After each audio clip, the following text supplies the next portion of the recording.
The plasma bolt seared through the hull of the merchant vessel New Shanghai like a knife through paper. Captain Sarah Chun watched in horror from the bridge of the UES Defiance as the civilian ship's atmosphere vented into space, carrying with it the frozen bodies of 300 colonists who would never see the terraformed world of Kepler 438b.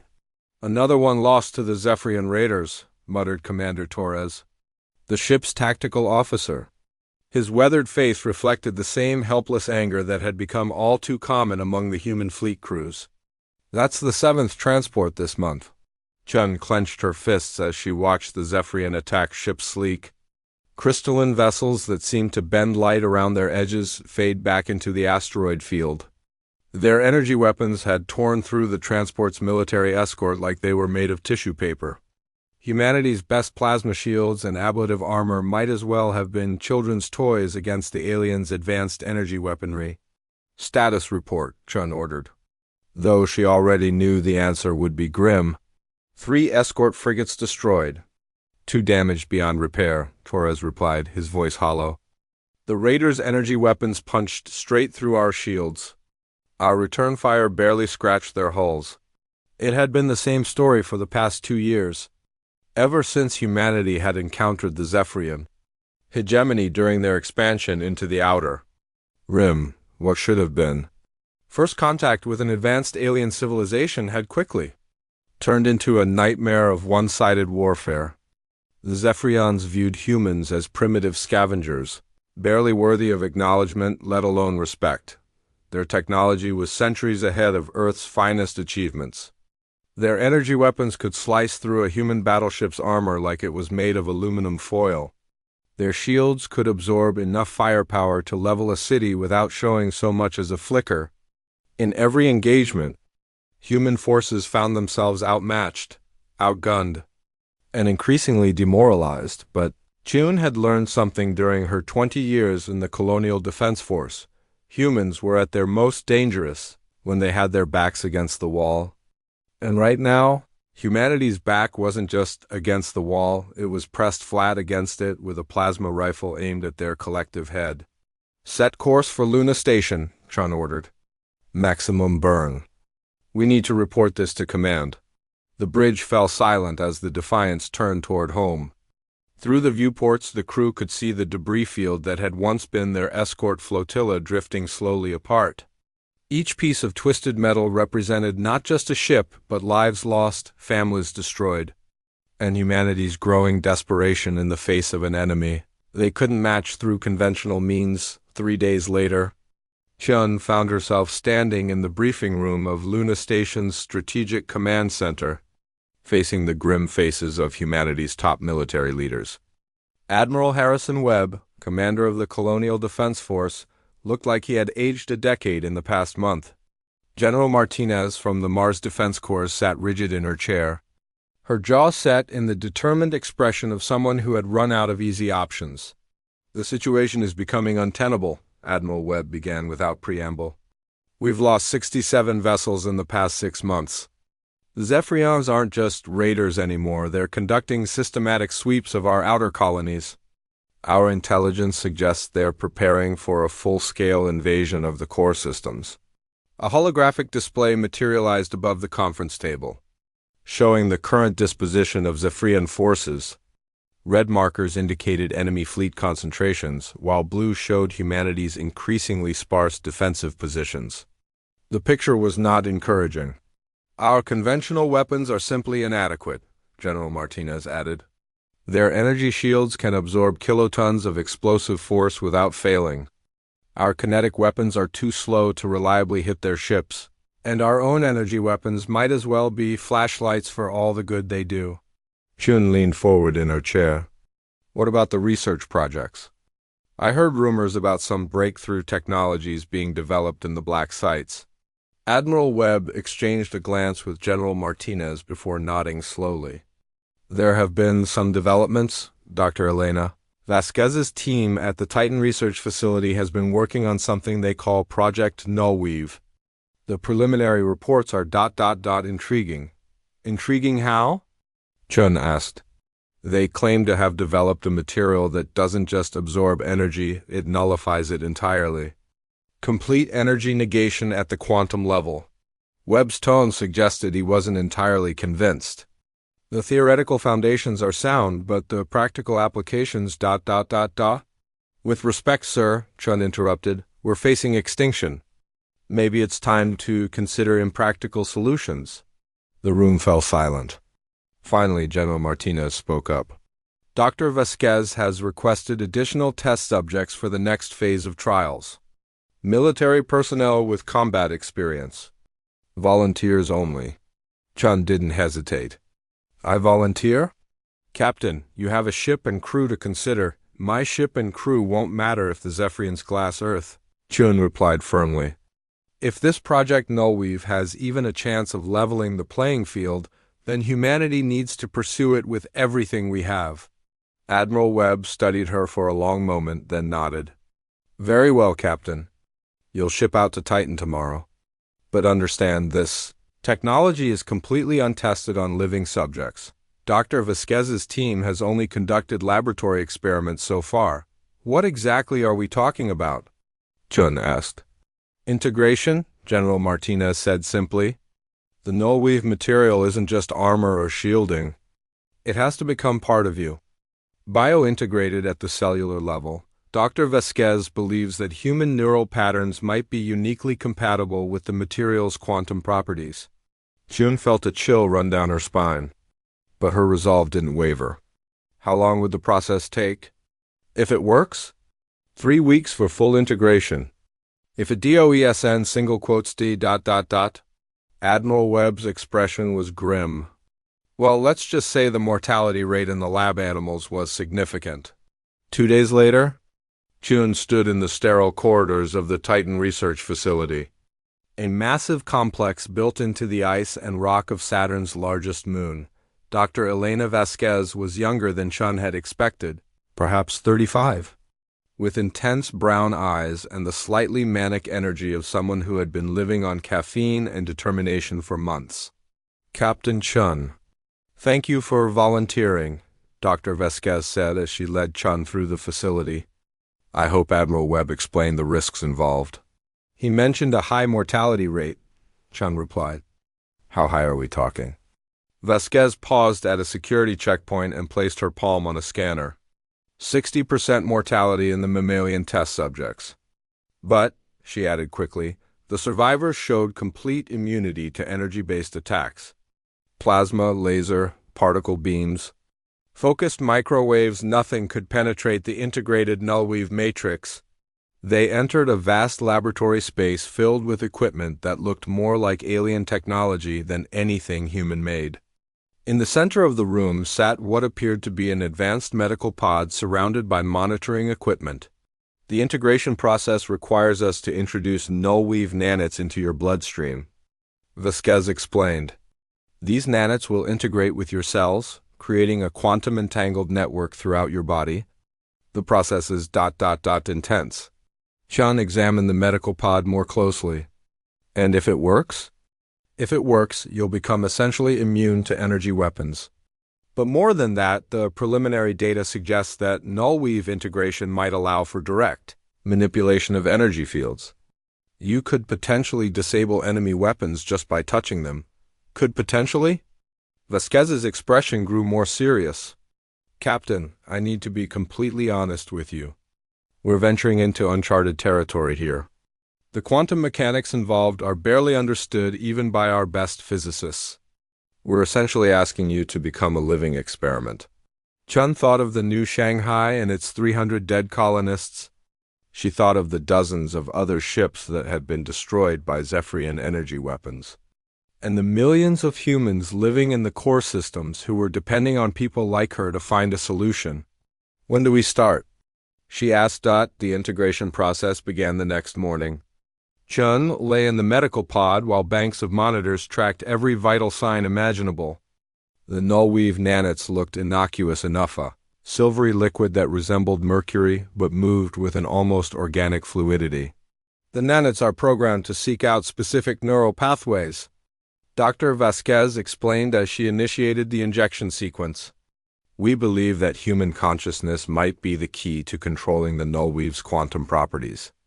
Other species we've tested showed no such compatibility. Jen felt a strange tingling sensation as the nanits entered her bloodstream.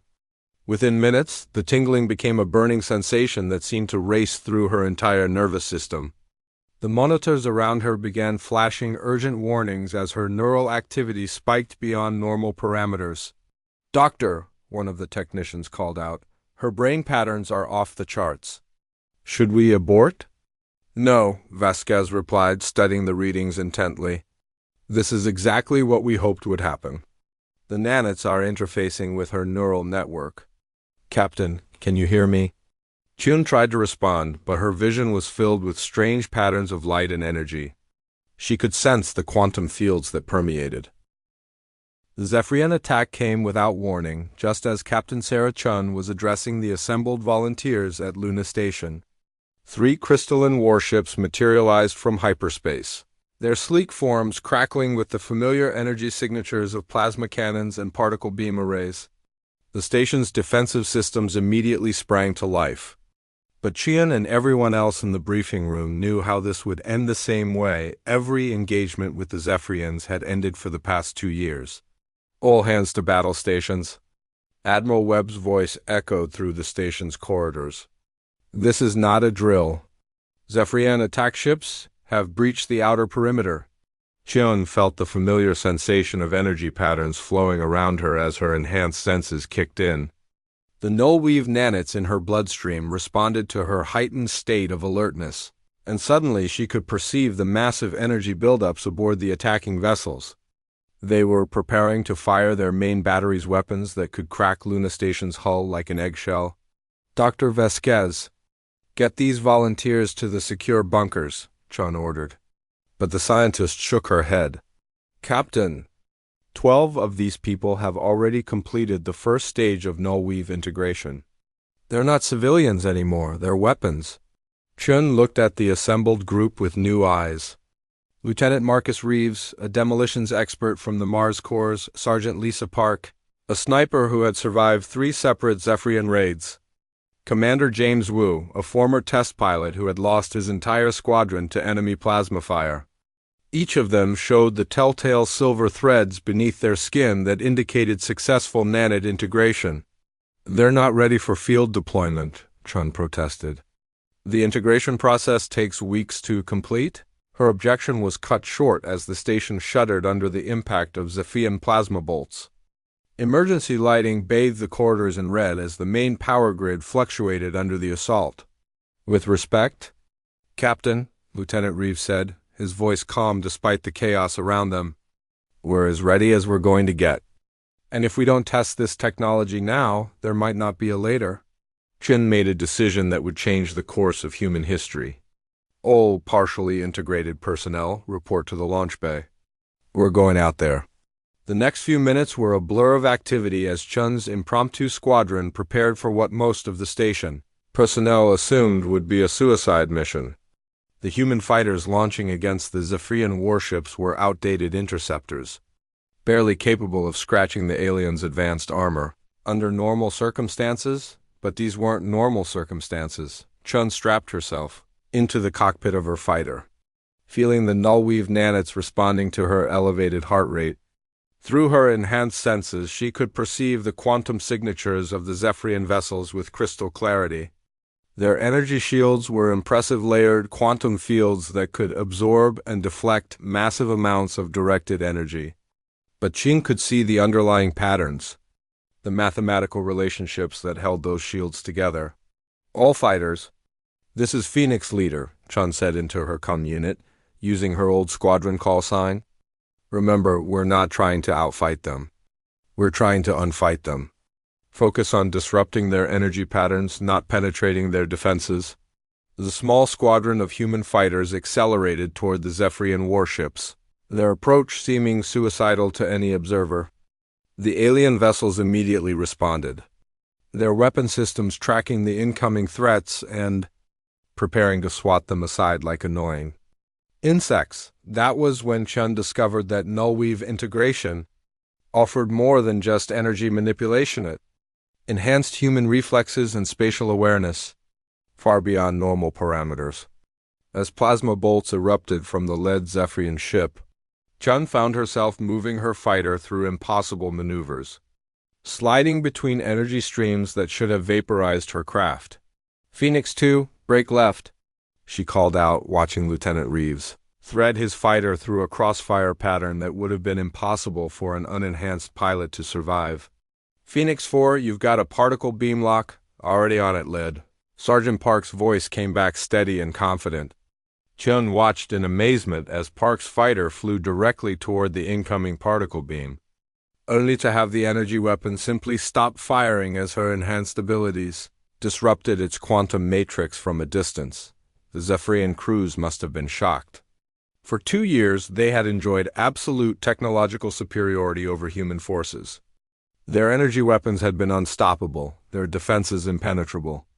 Now, suddenly, their most advanced systems were failing for no apparent reason. Chun locked onto the lead warship and pushed her null-weave abilities to their limit. Through her enhanced perception, she could see the intricate network of energy conduits that powered the alien vessel's shields and weapons. It was like looking at the blueprints of an incredibly complex machine, every quantum pathway clearly visible to her transformed senses.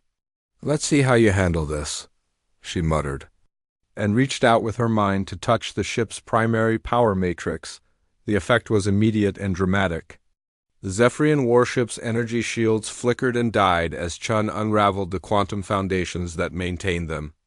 Emergency lighting flashed across the alien hull as backup systems struggled to compensate for the sudden power failure. "Impossible," came a transmission from the Zephyrian ship, the universal translator rendering the alien commander's shock into flat, emotionless English. "Human primitive technology cannot affect our energy systems." "Watch and learn," Chun replied, switching to an open channel. She directed her fighter into a close approach with the disabled warship, close enough that she could actually see Zephyrian crew members through the transparent sections of their hull. They were tall, elegant beings with crystalline features that reflected light in complex patterns. Under other circumstances, she might have found them beautiful. As her fighter passed within a few hundred meters of the alien vessel, Chun extended her null-weave abilities outward like a weapon. The warship's remaining systems began shutting down one by one as she systematically unraveled their quantum signatures. Weapon arrays went dark, maneuvering thrusters sputtered to a halt, and even the ship's artificial gravity began fluctuating. The other 2 Zephyrian warships moved to assist their disabled comrade, but they found themselves facing a squadron of human fighters that seemed to have suddenly become immune to energy weapons. Lieutenant Reeves flew his interceptor directly through a sustained plasma barrage that should have reduced his craft to subatomic particles, emerging unscathed on the other side to begin dismantling the attacking ship's weapon systems with nothing more than focused thought. "This is impossible," the Zephyrian commander transmitted again, this time with what sounded like genuine fear in his voice. "Your species showed no such capabilities in previous encounters." "Evolution, Commander," Chun replied as she watched her squadron systematically disable all 3 alien warships without firing a single shot. "It's what humans do best." The engagement lasted less than 20 minutes. When it was over, 3 of the most advanced warships in the Zephyrian fleet hung powerless in space, their crews trapped aboard vessels that had been reduced to little more than elaborate life support systems. The implications of the battle spread through human space like wildfire. Within hours, every military commander, government official, and colonial administrator in the core systems had received detailed reports of what had transpired at Luna Station. For the first time in 2 years, humanity had not just survived an encounter with Zephyrian forces, they had completely dominated them. Dr. Vasquez found herself overwhelmed with volunteers for the null-weave integration program. The previous concerns about the 60% mortality rate seemed almost irrelevant when weighed against the alternative of extinction. Training facilities were hastily established on Mars, Europa, and 3 different asteroid mining platforms. The process was streamlined and refined as Vasquez's team learned more about how human physiology interacted with the quantum-active nanites. but not all the volunteers survived the process. Commander Sarah Martinez, a veteran of 12 separate battles against Zephyrian raiders, died during the third day of integration when her nervous system couldn't adapt to the quantum interface. Lieutenant Colonel David Kim lasted almost 2 weeks before his cellular structure began rejecting the nanites, leading to massive organ failure. Each death weighed heavily on Chun's conscience. These people were dying because she had proven that the technology worked, because her success had inspired them to take the same risks she had taken. But every successful integration also meant another human who could stand against the Zephyrian threat, another weapon in humanity's growing arsenal of quantum-enhanced warriors. The survivors of the integration process were extraordinary. Sergeant Park discovered that her sniper training translated perfectly to quantum energy manipulation. She could disable enemy weapons from distances measured in light minutes rather than kilometers. Lieutenant Reeves found that his demolitions expertise allowed him to unravel the quantum foundations of enemy shields and armor with surgical precision. Most impressive was Commander Wu, whose test pilot background gave him an intuitive understanding of how energy fields interacted with spacecraft systems. 6 months after the Battle of New Geneva, the galaxy looked very different. The news of humanity's crushing victory over the Zephyrian invasion fleet had spread through every spacefaring civilization within 100 light-years, carried by traders, diplomats, and refugees who had witnessed the impossible. An entire Zephyrian battle group, neutralized without a single shot being fired. Can Sarah Chun stood in the observation deck of the UES Prometheus, humanity's first null-weave-enhanced battleship, watching the construction of new Titan Station in the orbit of a gas giant that had once been deep within Zephyrian territory. The massive orbital facility was being built by human crews working alongside captured Zephyrian technology, reverse engineering alien systems with an efficiency that would have been impossible before the integration program. Status report. Commander Wu, Chun requested as her former wingman approached. James Wu had been promoted to serve as her executive officer after demonstrating an almost supernatural ability to interface with alien computer systems through his null weave abilities. Construction is ahead of schedule, Captain, Wu replied, his silver-threaded hands manipulating a holographic display with fluid precision. The integration teams have successfully adapted Zephyrian quantum forging technology to our manufacturing processes. We're producing null-weave nanites at 10 times the rate we achieved on Titan. Chun nodded, though she couldn't shake a nagging sense of unease. The rapid expansion of the null-weave program had been necessary intelligence. Reports indicated that at least 4 other major alien civilizations were mobilizing fleets in response to humanity's sudden emergence as a galactic power. But the speed of their transformation sometimes worried her. How many integrated warriors are we up to now? Over 1,500 fully operational, with another 3,000 in various stages of integration, Wu answered. Dr. Vasquez's team has reduced the mortality rate to less than 20%, and we're seeing some remarkable adaptations in the newer generations. That was another source of concern. The humans who had undergone null-weave integration in recent months were showing abilities that went far beyond simple energy manipulation. Some could perceive quantum fields across interstellar distances. Others seemed to be developing a form of technological telepathy, able to communicate directly with artificial intelligences and computer networks. Captain, Lieutenant Park's voice came over the COM system. We're receiving a priority transmission from Earth. The Galactic Conclave has requested an immediate audience with humanity's leadership. Chun felt her enhanced senses pick up subtle energy fluctuations throughout the ship as the crew reacted to the news. The Galactic Conclave was an ancient alliance of the oldest and most powerful civilizations in the local spiral arm. They had existed for millennia, maintaining peace and order through a combination of diplomatic pressure and overwhelming technological superiority. For them to request an audience with humanity was unprecedented.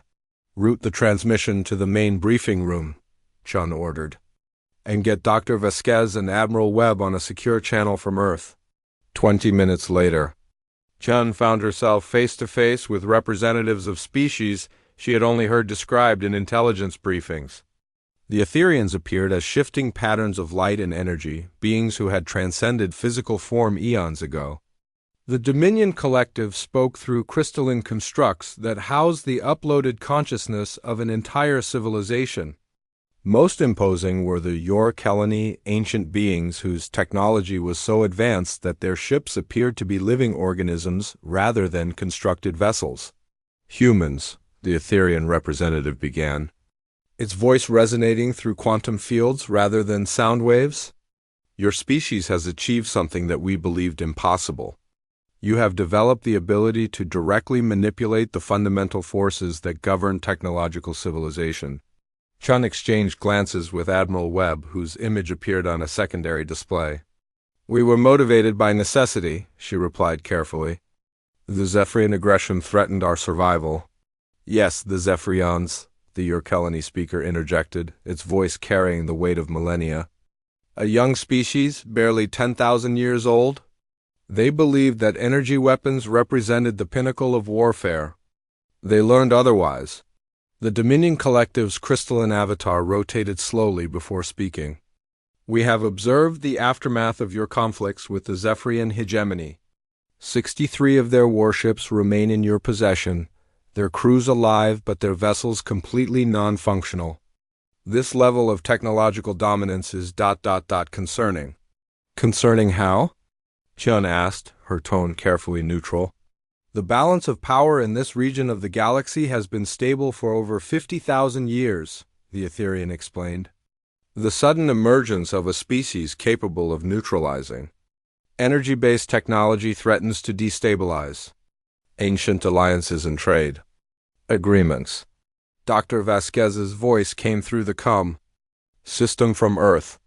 "With respect, the Zephyrians destabilized the balance when they began their campaign of genocide against human colonies. We simply adapted to survive." "Adaptation," the Yor-Kelani repeated, and Chun caught what might have been amusement in its tone. "An interesting choice of words. Most species achieve technological advancement through gradual development over millennia. You have fundamentally altered your own biology in a matter of months." "We did what we had to do," Chun replied. "The question is, what happens now?" The Galactic Conclave representatives exchanged communications in quantum frequencies too complex for human perception, though Chun's enhanced senses caught fragments of their discussion. They were debating humanity's place in the galactic hierarchy, weighing the benefits of alliance against the risks of allowing such rapid technological development to continue unchecked. "We propose a compromise," the Etherian finally announced. "Humanity will be granted full membership in the Galactic Conclave, with all the rights and responsibilities that entails. In exchange, you will agree to limitations on the proliferation of your null-weave technology." Chun felt her jaw clench. "What kind of limitations?" "No sharing of integration procedures with other species. No deployment of null-weave technology outside of human space without Conclave approval. An acceptance of Conclave observers to monitor your technological development." Admiral Webb's image flickered with anger. "You're asking us to place our greatest defensive asset under external control. We are asking you to prevent the technological arms race that could devastate galactic civilization," the Dominion Collective replied.